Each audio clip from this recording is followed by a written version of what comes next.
So, I managed to get my friend's UST knife, hatchet, I guess. I mean, it's small, you know. Well, it's not. It's interesting. Let me just clarify before I put it to the test, and kind of show you guys, tell you guys whether or not it's worth it. I don't know the price of this bad boy, but I will tell you my honest opinion on what a good price would be.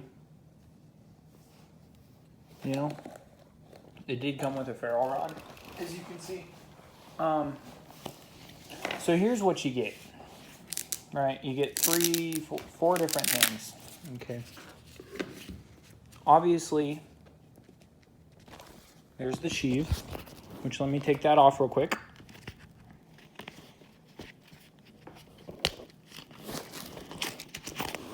There we go. So we get three different items that you see direct, obviously, but you also get the paracord. Okay. Pretty banged up, I'm not gonna lie, but we're just seeing whether or not it's worth the price. We're gonna assume automatically that it was pretty sharp. Okay. Ferrule rod.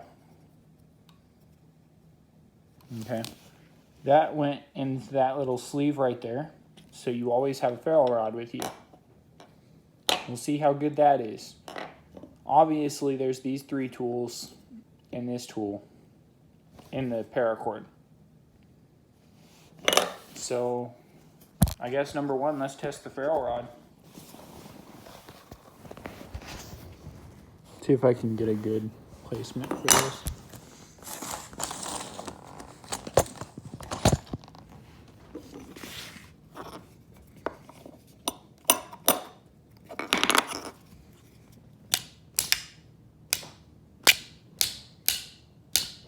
I haven't gotten any.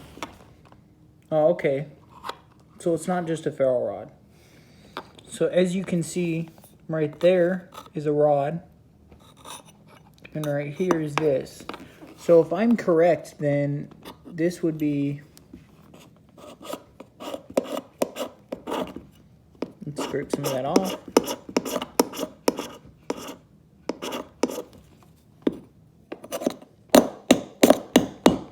Right, so then you would gather all this up, because this looks like magnesium to me. You get it into a pile, right.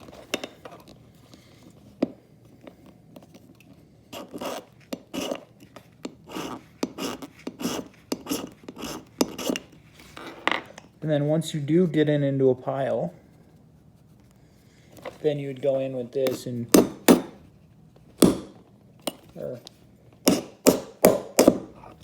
here, let me get in a different position.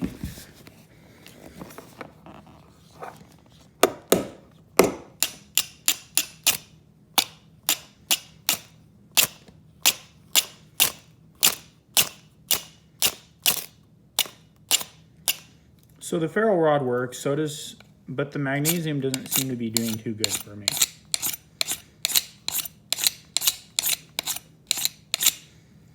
Alright, so let's just try to get a bundle of this stuff going.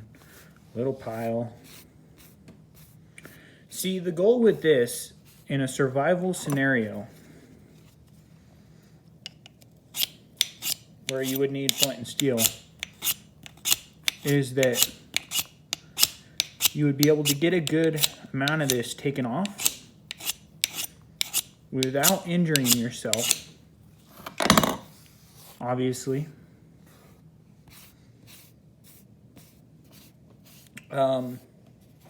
You start a good pile, and then you'd be able just to strike it once.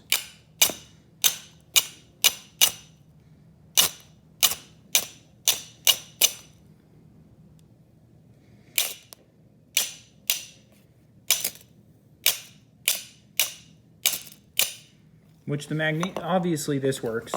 We'll stop banging against that. That one's a little difficult to use. It is pretty small. So what we'll do instead is we'll take my big ferrule rod, and we'll test it out with a much better striker, right? And then we'll be able to see if the magnesium works at all. Because there is such thing as crappy magnesium, believe it or not. So as you can see, there's the magnesium, right?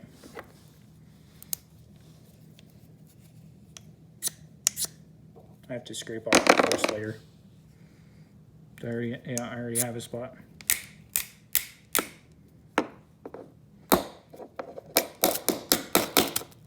See, so those sparks coming out that you see, when they hit the magnesium, watch what happens. Fuck, I hit my finger. I mean, shoot. That's a pretty big cut. Oh well. See, they expand and shoot out? That's what happens when the magnesium gets hit by this. So I would say magnesium on this, the ferro rod, useful. Okay. I wouldn't consider the magnesium to be the best magnesium, obviously, but I mean, in a survival scenario, if that's what you got, that's what you got to work with, that would be, the ferro rod's good. The biggest complaint I do have is if you look at it, most of it is inside of the magnesium. So you're not going to get as much usage unless you find a way to just start peeling the sides away of that magnesium, which you could do. But I mean, why do that when I can just get one of these, or, you know, these and just a big chunk of magnesium? Like, it just seems like it'd be more beneficial, because these are pretty cheap. That's a ferro rod, and these actually come with a little bit of flint, but it's a block of magnesium. So you can get a block of magnesium in a ferro rod for less than the price of this whole thing. So for if you're going for the fire route, it's not the thing. It's not the tool that you want to buy for your fire making kit. I mean, even this would be better.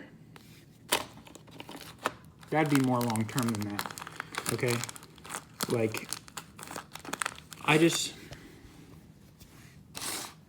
it's just not long term for me. You know what I mean? Overall, on the fire end of things, it's not terrible. It's just not what I would want. Plus, you're gonna end up having to scrape off a lot of the paint on this, the tool, allowing rust to happen, because you really don't want to use that blade. It will dull in your blade. In fact, if you look, it looks like he's already done it a couple times down there, because it has some sort of residue on it, and it's pretty scraped up. Yep, he used the ferro rod on it.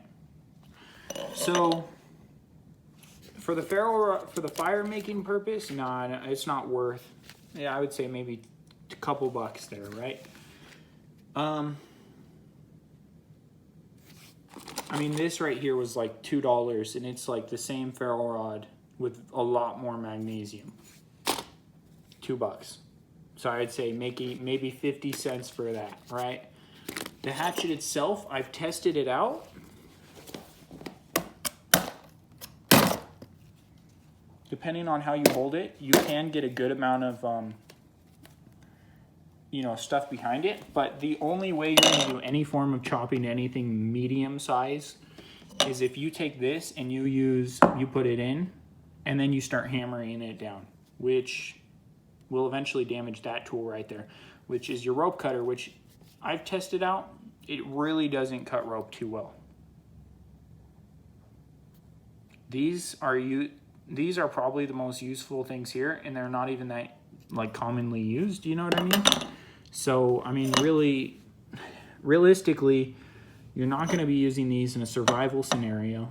Maybe EDCU scenarios, but why would you want to carry this around on your EDCU kit when you can have a knife that does all the same stuff, and you wouldn't need a ferro rod in an EDCU kit? So it's just more weight than you really need for EDCU. So for a survival scenario, those are useless.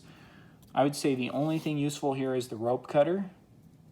This could be useful for if you had something to like put a rock on it and then you did that, but that will dull it very quickly. So I would say you could use it as a knife. I've tested it out like that, and it does do a little bit of knife work. Overall, the only thing here that I'm really excited about is the paracord, because I mean it's always good to have paracord in a survival scenario. I would say if you're buying this for survival purposes, get it $8 at max. I would say $5 would probably be best. If it's any more than that, don't get this for a survival scenario. The blade is just a little bit longer than my thumb. It's not a hatchet. It's not an axe. It's not going to do wood chopping.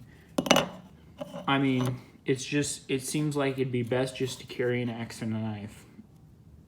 A multi-tool knife and an axe, if you really need an axe.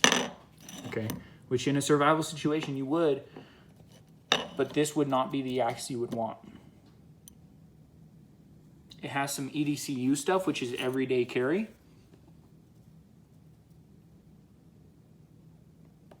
But I personally would not use this for EDC. I wouldn't. Fun toy, not good survival tool.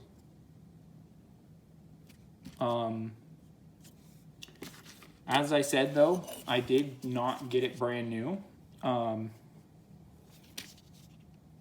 paracord's pretty dirty, as you can see. And I would do a test to see how long it would take for it to break, but I would do that if it was brand new. I feel like that would be an unfair test. And my honest opinion is, if you just want something to mess around with or to show off with or just play around with, this would probably be that. Not a survival scenario tool. It's better than nothing though, I would say. I mean, the ferro rod, if you don't have the ability for some reason, I don't know. I don't see a reason why you would prefer that over this in one of those ferro rods, or just the ferro rod. Like, you can make your own tinder. Like, see, this is what I make. It's a mix of sawdust and a bunch of other stuff that I literally just find outside and form it myself, and it creates the perfect tinder, and I can make a gallon of it if I want to. And yeah. So, you know, if you want to get it, get it. But my personal opinion, it's not going to be good for an EDC kit or a survival scenario. So, take it or leave it. Like the video. Subscribe if you want to. Don't forget to comment. Leave a comment. And also, if you do want to follow me on Instagram, my Instagram is, well, here's what I'll do. I'll link I'll put the Instagram in the description of the video. Just, you can go get it through there.